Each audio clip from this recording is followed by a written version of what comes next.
Hello everyone, my name is Robert and I'm a Subaru ambassador, and today I'm going to show you all a little trick for those of you who have the Subaru OEM remote engine control start module installed in your Subaru. If you do not have this module installed, and it is not standard, it is an accessory that's optional, this will not work for you. The way that you'll know that you have it installed is because you selected and ordered it as an accessory for your Subaru. You also will get a remote start long-range key fob like this. If this is installed in your car, you can use that remote long-range key fob to start your car, as opposed to needing the app to start it. If you've got Starlink, you can continue to use the app.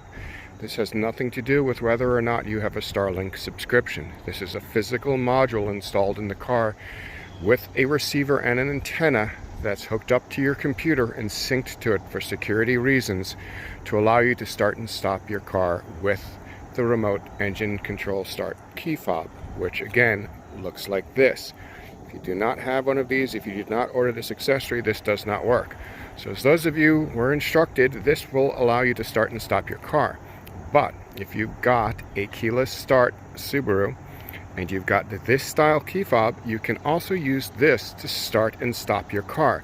The way to do that is you press the lock button in a certain sequence. And I'm going to show you this. The timing of this is extremely important. If you get the timing wrong, your car is not going to start. It's just going to lock itself. So it's 1, 2, 3 and hold. Don't let go until your car does the 2 beeps. It'll then do a start and a 3rd beep, and your car is started. If you get the timing wrong, your car is not going to start. To stop your car, go through the same sequence. 1, 2, press and hold. And your car will turn off. That is how you can use your regular key fob to start and stop your car, only if you have the remote engine control start module installed in your car.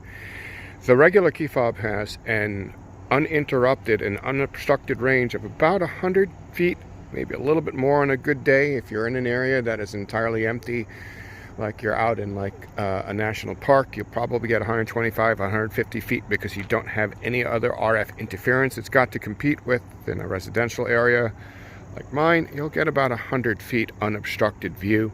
30, 40 feet if you have an apartment or you're inside of the house. The long-range key fob, which only starts and stops the car, has about a 400-foot unobstructed range, and so that's the difference between the two key fobs.